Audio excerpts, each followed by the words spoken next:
Hi, I'm Pen of Pen Plays, and I'm here with a review for the main build of the Viking ship and the Midgard Serpent from Masters of Brick-Jitsu. It has 4 minifigures, 1,192 pieces, and will retail for $120 when it releases in August in North America. Thanks to LAN for providing this set to Masters of Brick-Jitsu and for them allowing me the privilege of getting to review this set for them. It has been just over 16 years at the time of this review that LEGO has done a set specifically themed around Viking adventures. This set itself being inspired by the original Viking ship challenges the Midgard Serpent set, and what better way to celebrate than filling their set with awesome minifigs.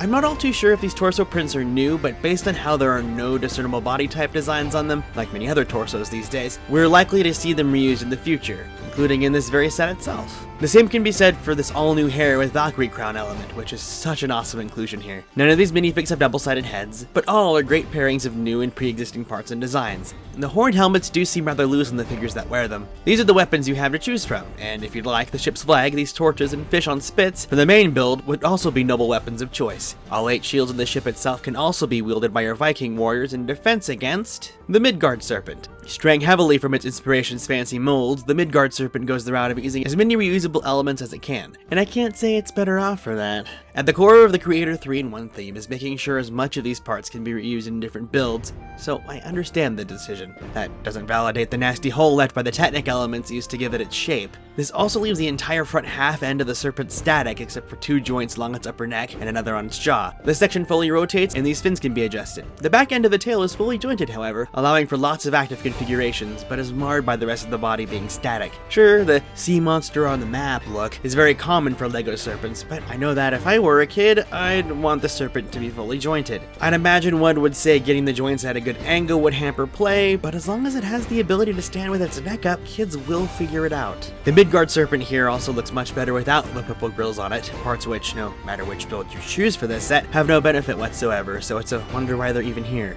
The Viking ship itself is the star of the show with this set, going for a LEGO approach and making it rather colorful. It makes it very visually interesting. The entire vessel is shapely and is marked with a dragon design to make it seem like a fearsome beast. In fear that bad spirits would aid their enemies or harm them on their journeys, Vikings used these beastly designs to scare them away. They'd remove them when returning home, as they believed that it could scare away good spirits too. In doing so, there isn't a way to replicate the curl at the back to make things consistent, but you could just remove the back design too if you'd like to change that. On both ends of the ship, the black 2x3 modified tiles fit our noble weapons from earlier, and the ones closest to the deck can fit the more recognizable weapons all our Viking warriors wield when they're not in use. A ballista is set on the front of the ship. Included is a bunch of ammo that will only fit by partially pulling back the launcher. Once loaded, simply pull back and fire with the help of the rubber band. It doesn't launch far though. There's also a space for a minifig to pilot it should you leave the launcher fully relaxed. Below the mast are these alcoves. One has hay where the included cow can live. She only has a joint at her neck. Behind there is a covered area of the ship. There's a table here and seats for the entire ship's crew. A fire sits at the end of the table where the fish are roasting. Looking at its more colorful elements, the shields peg into these spots here and are all different from each other. The most striking thing is the sail. Though some very well could be colorful, this more striped pattern is more associated with pirates than Vikings if you ask around these days. Many historical works say otherwise, in favor of both. It can be lifted up easily to place anything beneath it, like this keg filled with gems. It is also very heavy on the mast itself, which doesn't serve well for longer Technic axles at its core. However, the rigging actually does its job in this set by holding it in place without straining the mast. But for how long these rubber ropes last without some wear, I couldn't tell ya. Especially since the sail rests against the forward rigging, risking it being warped and potentially strained over time. A flag is perched atop the mast, as well as these crows that use diving fins and the Overwatch blasters to great effect. Overall, the Viking ship and the Midgard Serpent are a wonderful addition to this line of Creator sets they've been doing over these past few years, paying serious love to older themes that Creator has adopted.